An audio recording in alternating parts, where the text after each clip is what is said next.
Ons wil almal geken word vir iets. Is dit roem, geld, status, mag? Of is daar iets meer? I want to be known as the kindest Tracy ever, who always welcomes anyone. I want to be known that I love Jesus and believed in him. I think ultimately someone who made a difference. I want to be known by my legacy. Ons vind onsself in die wêreld, maar ons is nie van die wêreld nie. We in South Africa, we have a lot of unemployment. So that really concerns me a lot. The corruption situation in our country, I think, is the worst. Okay, taxis are reckless driving. It's bad. I see the economy as a problem in South Africa at the moment. Daar gebeur baie dinge. Oorloë, geruchte van oorloë, siektes, hongersnode, baie dinge wat die lewensgeluk van die mens onderlyn. Ons is geroep om te beweeg van concern na compassion, om nie pleinweg in kultuur in te pas nie, maar om die kultuur rondom ons te transformeer. Ons is geroep om city changers te wees, compelled by compassion.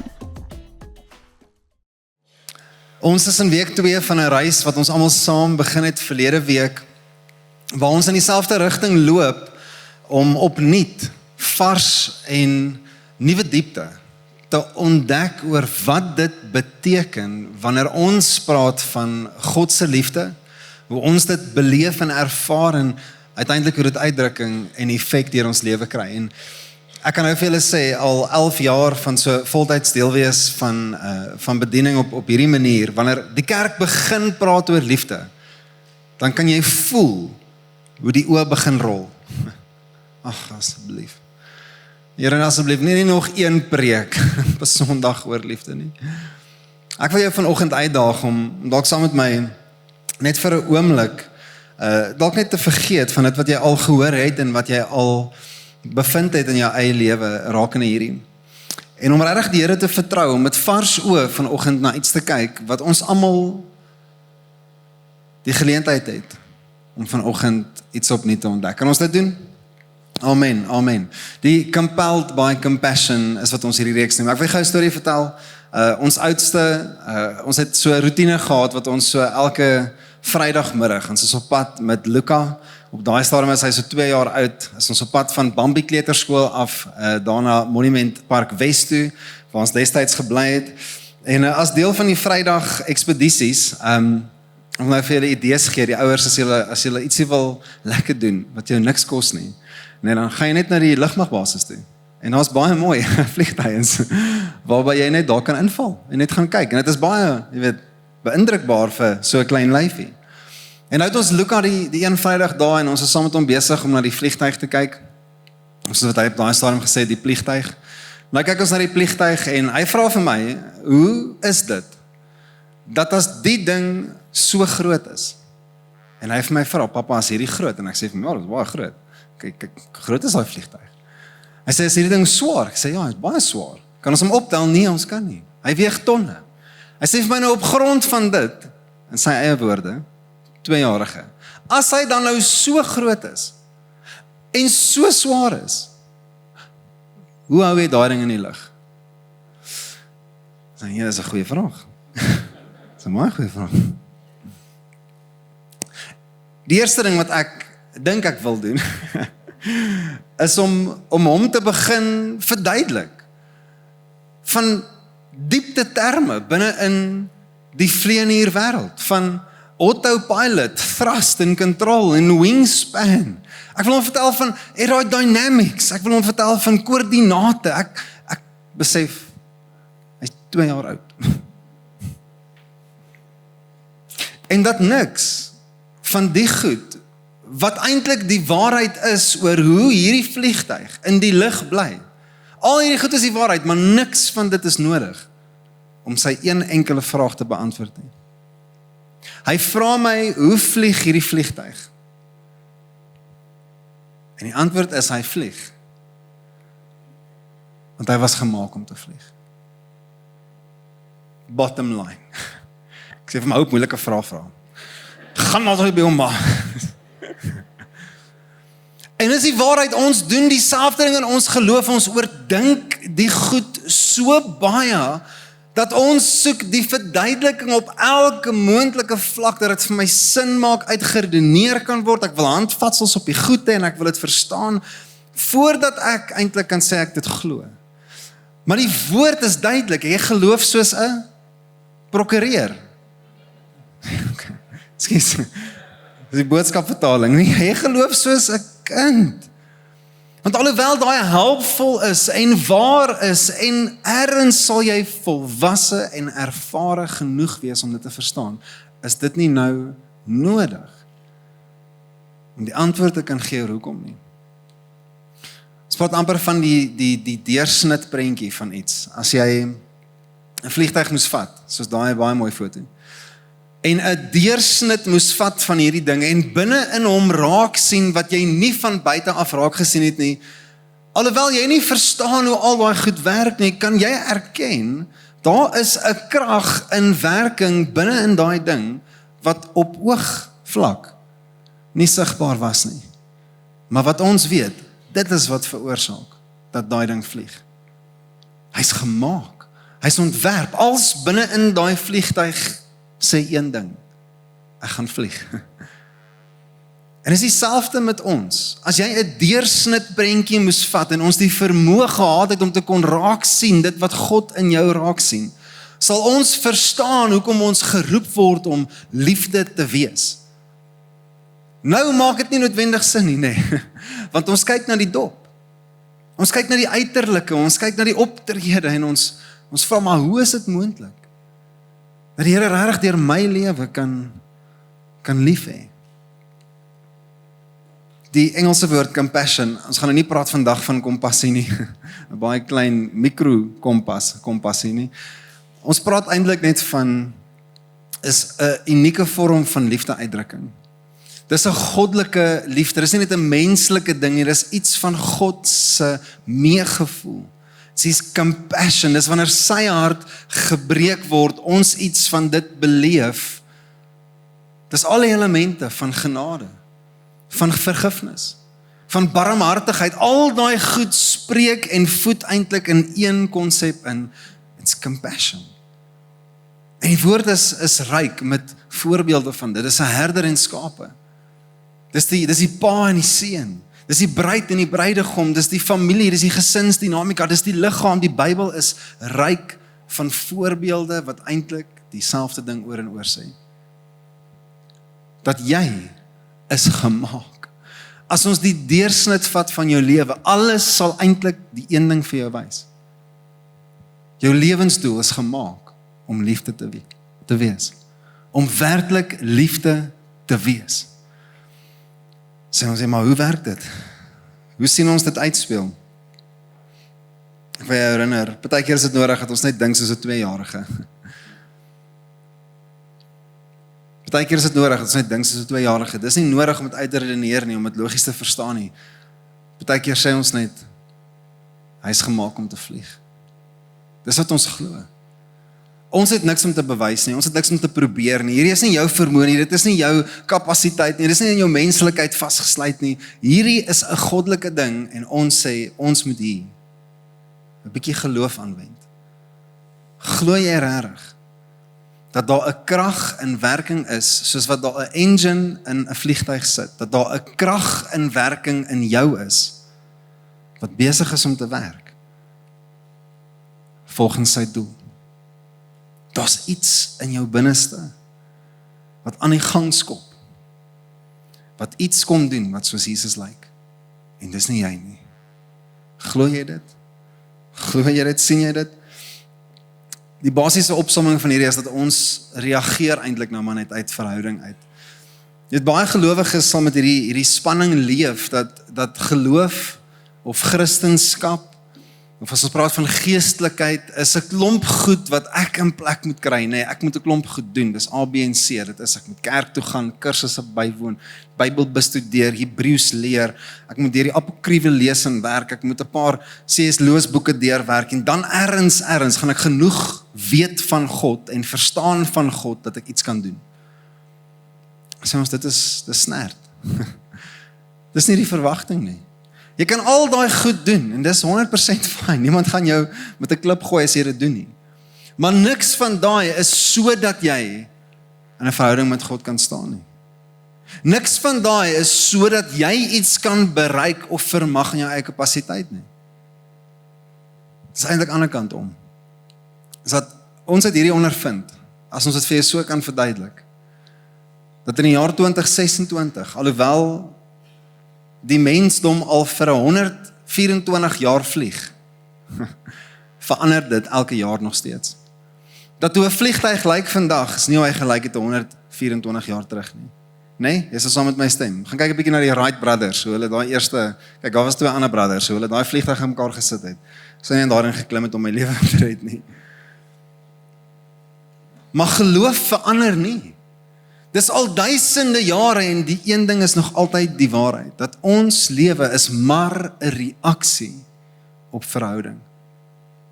Dis wanneer ons iets beleef van wie God is, wat hy doen in my lewe, op dit reageer, my lewe verander, die woord bekering, die woord metanoia, repentance, om terug te keer na God toe, weg van die dood af, na die lewe toe, weg van die leuns af, na die waarheid toe, weg van die donker af, na die lig toe. Dis daai wat ons sê is 'n reaksie. Dis 'n reaksie. Ons leef nie om iets te bereik nie, ons reageer op dit wat hy klaar bereik het. Dis die storie, dis die narratief van die Bybel. Nou, julle het saam met my in die begin, het julle hierdie video gekyk, wat 'n paar van hierdie goed vra, hierdie vrae is, jy weet, wat is dit wat my lewe regtig na toe op soek is? En baie van ons is bewus van hierdie, dis nie vir ons nuwe nuus nie, jy weet, goed soos, ons jaag nie net roem nie, ons jaag nie net sukses nie, ons jaag nie net na aardse goed nie, maar na wat jaag ons dan? As ons vir mekaar sê, dis nie die punt nie, en almal is okay, en almal, jy weet, skud hulle kop en sê, ja, dit klink vir ons goed, wat is die punt dan? Waarna toe is jou lewe op pad, en wat se rigting? Sien, ek dink dit is die moeilikheid, nee, is wanneer ons hierdie erken, dat ons lewens is eintlik besig om elke dag gevorm te word deur goed. Baie keer voel dit vir ons is in beheer, asof ons hierdie skip bestuur, ons is agter die stuurwiel. Maar vir 'n oomblik wil ek jy dalk net bietjie nigter dink saam met my oor hoeveel daar eintlik is rondom jou, wat besig is om jou lewe te vorm. Die Bybel praat van die woord disipel. En disipel, soos wat ons die woord verstaan, is eintlik maar die leerder van, of 'n student van. Maar die woord beteken ook dissipline. Dis wanneer ons die vermoë het, die wilskrag het om tot iets toegewy te wees. Dat ons aandag fokus op een enkele ding. Dis eintlik wat disipelskap behels. Weet jy hoeveel goed jou vandag dissipileer, as ek daai woord kan gebruik? Weet jy dat die nuus en die media die vermoë het om jou te disipel? Is dit vir jou nuwe nuus? Weet jy dat vriende en kollegas jou kan disipel? Weet jy dat omstandighede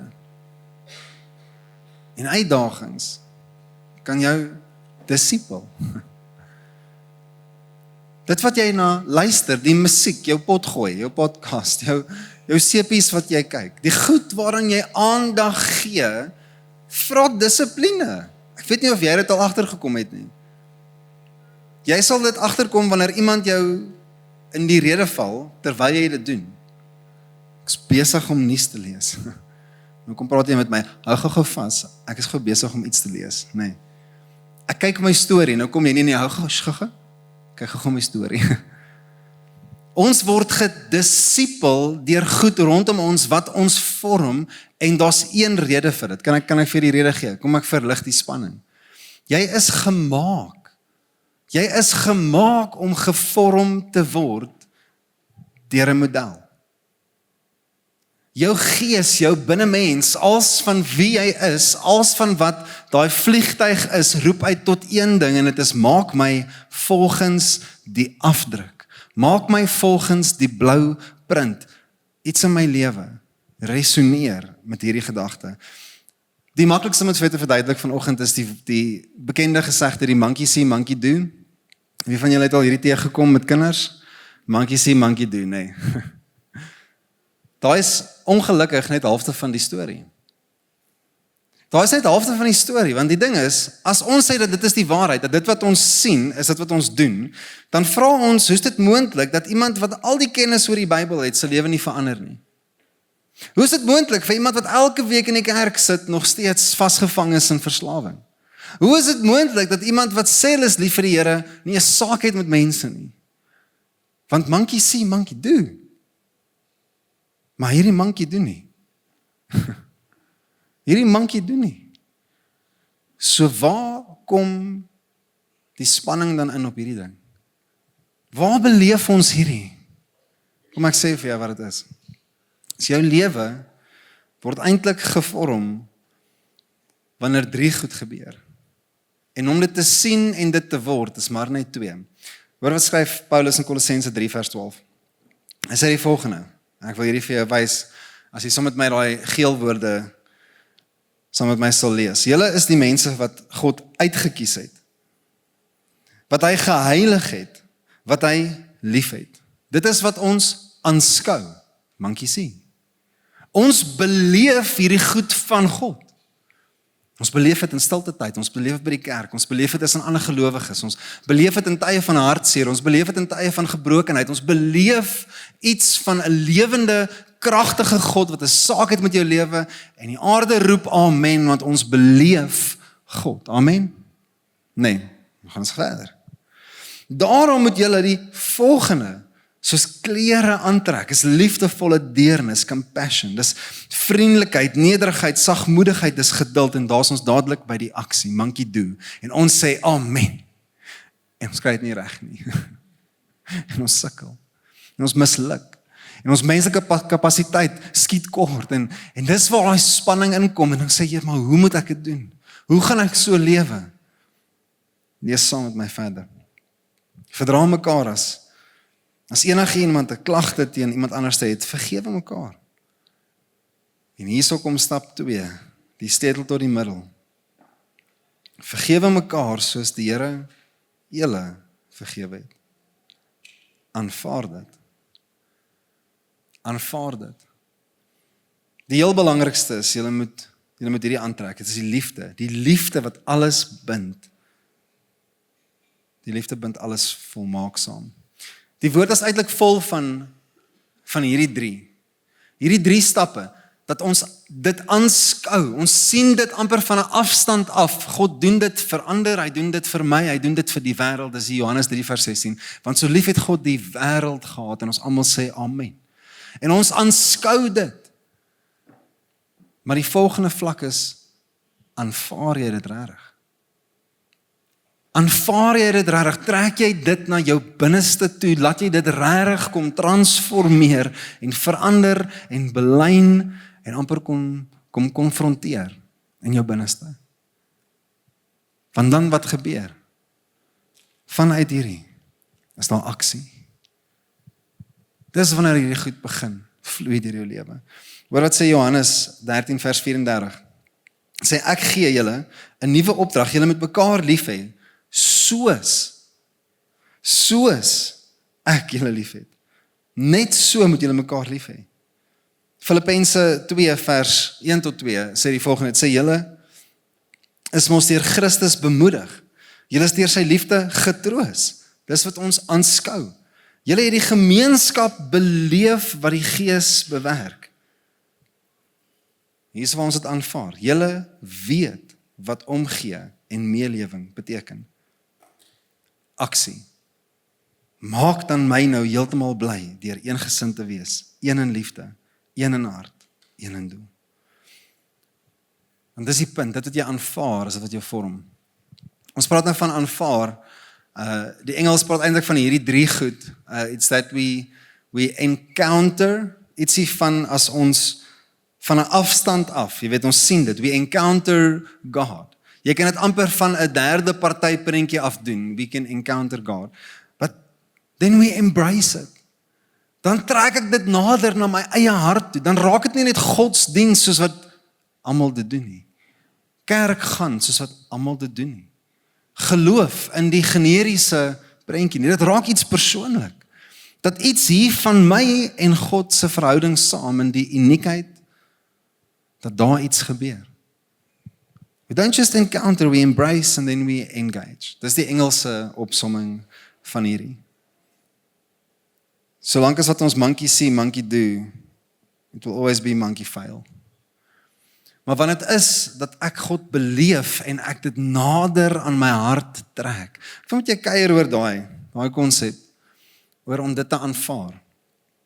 En dit is nou tipies die storie van die verlore seun. Ek wil gou hê jy moet saam met my 3 redes sien, en dit is wat hierdie vergelykenis wat Jesus vertel, eintlik kom doen het. Dis 'n opgemaakte storie. Ek hoop jy weet dit so goed soos ek, dat dit nie regtig gebeur nie. Dis 'n vergelykenis, nê. Jy kan net so voor daai gaan lees, wat Jesus die storie vertel, en sê dat Jesus het met 'n klomp disippels gepraat, met die skare gepraat, mense om hom gepraat, en hy maak 'n storie op, 'n vergelykenis, ryk met beeldspraak, gelaai met konsepte, maar hy doen dit opsetlik. En hy sit goed in daai storie om te kom uitdaag. En ons gaan 'n bietjie later na daai storie kyk, maar ek glo dat in daai storie is daar 3 goed wat ons sien oor hoe ons sukkel om regtig te aanvaar dit wat God vir my gedoen het. 1. Ons mense wat ervaar en beleef, maar nog nie ten volle nie. Jy weet, dit is goed soos God se genade, sy compassion, omdat hulle voel hulle verdien dit nie regtig nie. Ek dink daar is rede nommer 1. Rede nommer 2 is, hulle het vergeet hoe dit gevoel het, toe hulle self God se compassion nodig gehad het, wanneer hulle na iemand anders te kyk. Dit is so maklik om te oordeel. Dit is so maklik om neer te kyk op iemand anders se gebrokenheid, want ek het vergeet hoe nodig ek God gehad het, in my oomblik van gebrokenheid. Die 3de rede, en ons gaan lekker deur kuier nou vir 'n paar minute, is hulle het nog hierdie ding van om terug te hou. Ons hou nog terug. Ons sukkel om teen volle lief te hê, want ons hou dit nog op 'n armslengte. Ons is bang om naby te kom aan gebrokenheid. Want ons weet nie wat om met dit te doen nie. Kom ons kuier hier deur. Net om vir jou so vinnige opsomming te gee van die vergelyking wat Jesus in Lukas 15 vertel, die van julle wat nou nie bekend is met die verhaal nie, is Jesus verduidelik hierdie prentjie, is 'n pa met 2 seuns, en die een seun vra vir die pa vir sy erfporsie vroegtydig. Hy vra dat voordat die pa tot afsterwe kom, vra hy vir dit wat hy toe na geregtig is.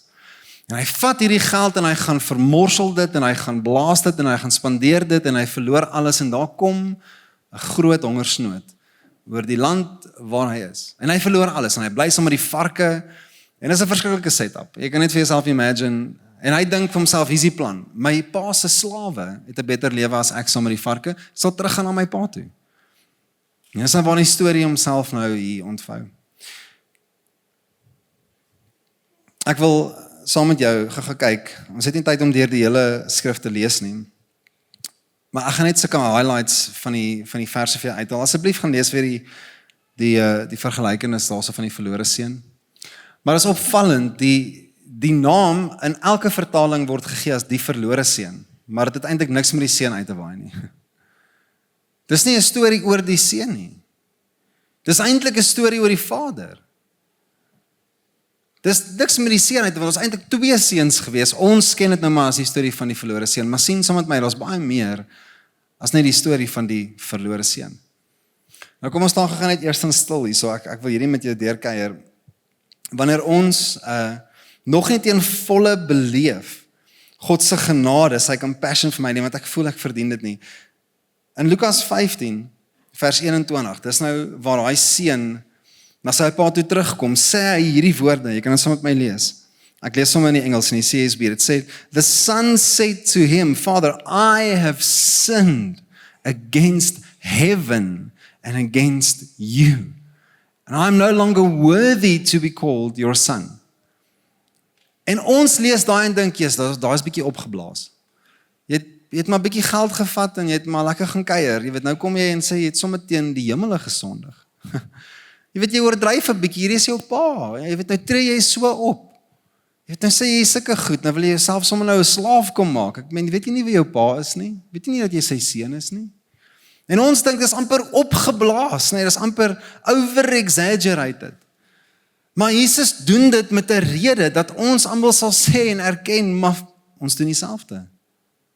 Ons doen dit ook. Weet jy dat jy dit doen? In jou gesprekke met die Vader, verwys jy na jouself toe, ek is 'n sondaar. Ek is 'n sondaar. En die pa sê, nee, jy is nie, want ek het vir jou kom sterf. My seun het jou kom regverdig en jy hou aan jouself 'n sondaar noem.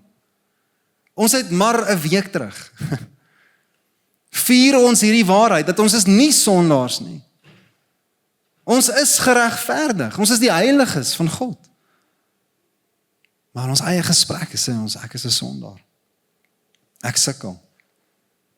En ons spreek hierdie goed uit. En ons kom disipel ons lewens. Ons kom vorm ons lewens op wat? Op leuns. Jy sal sien dat direk na daai seun, daai woorde vir die pa sê, die pa antwoord nie eens op dit nie. Hy ignoreer dit. Onmiddellik draai hy na die diensknegte toe en sê, gaan haal die vetgemaakte kalf. Gaan haal die ring, gaan haal die kleed. Ons gaan partytjie, hy gee nie eers 'n oomblik se aandag aan die absolute leuen wat die kind nou hier kom kwytraak nie.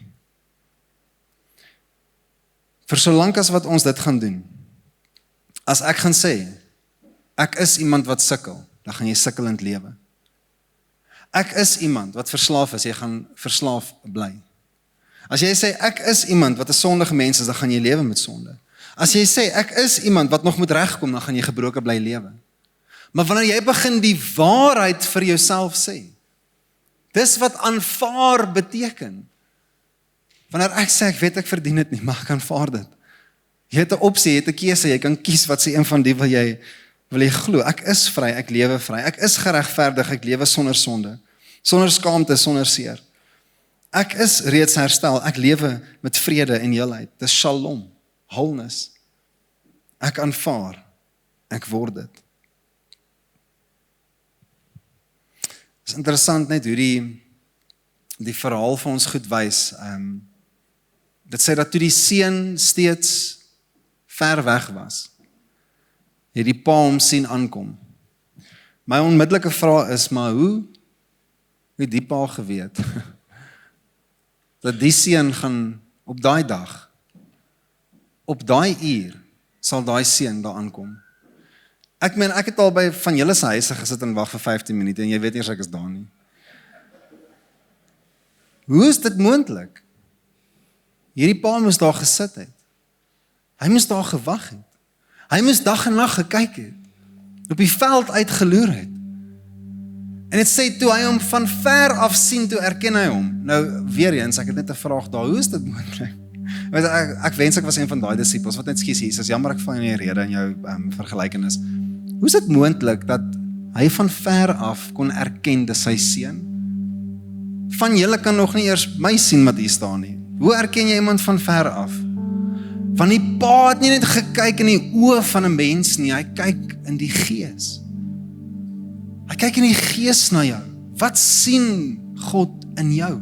Hy sien nie jou fisiese nie, hy sien nie jou verlede nie, hy sien nie die goed wat jy al aangevang het nie, hy het nie jou gebrokenheid gesien nie. Hy sien sy seun. Verstaan jy dit, dat as God na jou kyk in hierdie oomblik en hoor die woorde, as hy nou na jou kyk, dan sien hy sy seun. Jy is geregtig, jy is vry. Aanvaar dit, laat toe dat dit jou kom vorm.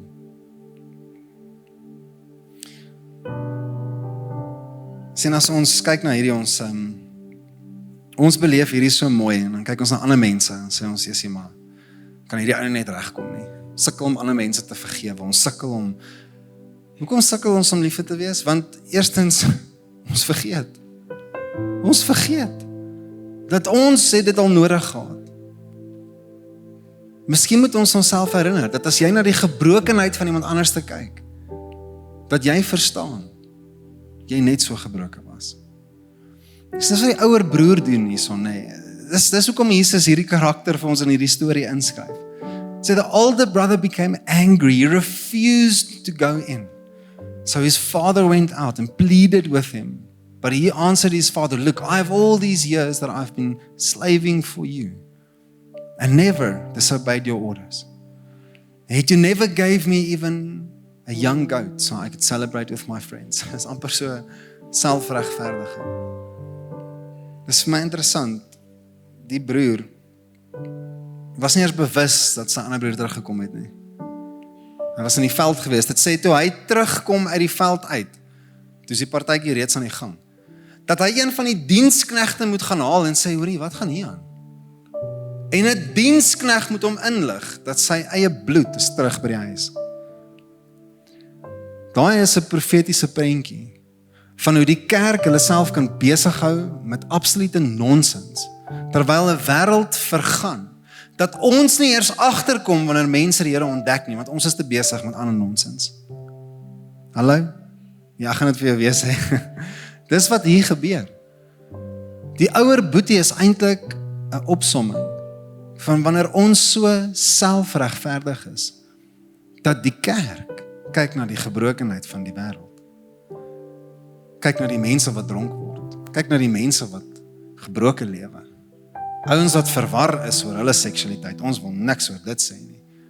Ons is so besig met ander goed, dat ons vergeet het, dat elkeen van ons hier net so gebroken was.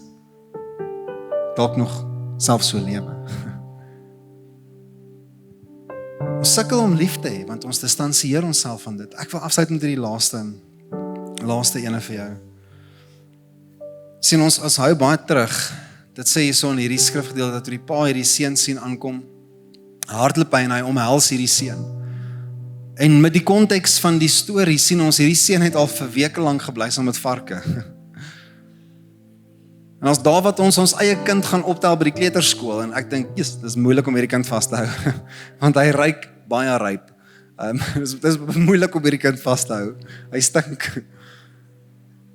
Ek kan nie imagine dit wat Jesus eintlik vir ons hier kom sê nie. Hy hou hierdie kind vas. Vuil, het geloop. Saam met hy varke gebly. Hy stink, hy's vuil en hy hou hom vas en hy doen wat? Hy soen die kind. Ek sou nog gesê het, hy skud sy hand. Dit klink reg. Wel gedaan. Welkom terug by die huis, Choppie. Nee. Soen hom. Maar wat van as jou mond dan vuil is, jy weet? Nou is jy vuil, nou stink jy. Ons sukkel om soos Jesus lief te hê, want ons is nog bang om vuil te word. Ons is nog bang om naby te kom. Maar hy het dit gedoen.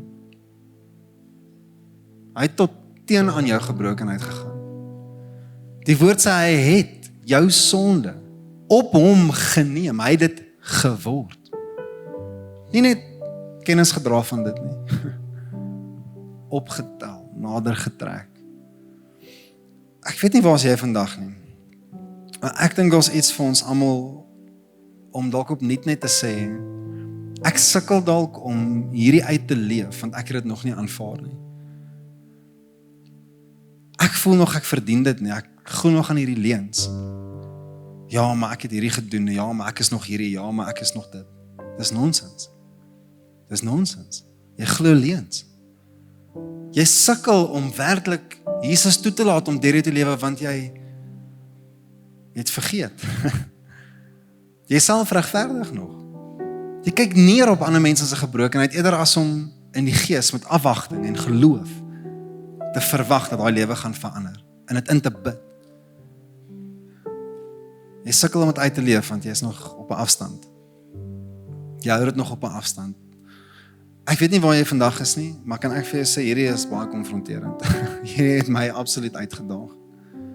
Die storie van die verlore seun was nie net 'n mooi storie van ons wat huis toe gekom het nie. Dis ook 'n storie van hoe ons uitgedaag word om werklik te aanvaar dit wat die Here vir ons gedoen het, sodat hy dit deur ons lewe kan kom doen. So ek wil jou nooi, wil jy nie vandag saam met my in 'n tyd van aanbidding, net 'n tyd van stil raak. Ons doen hierdie opsetlik. Ons gee vir jou kans om te reageer. Ons wil nie net nou oor hierdie oomblik veen nie. Ons wil jou kans gee. Sit, aanvaar, luister. Staan saam met ons gaan worship. As jy wil rondloop rond. As jy wil gaan sit, as jy wil opstaan, staan op. Maar is 'n oomblik tussen jou en die Here. Here, ek sukkel nog met hierdie goed in my hart. Ek stoei nog hier. Ek het nog nie teen volle aanvaar nie. Of dit is so, kyk neer op gebroke mense. Ek doen dit. Of Here, ek is nog bang. Ek weet nie om lief te hê nie. Ek is nog bang. Ek wil jy die kans gee vir dit. Kom ons spandeer 'n tyd in aanbidding. Amen.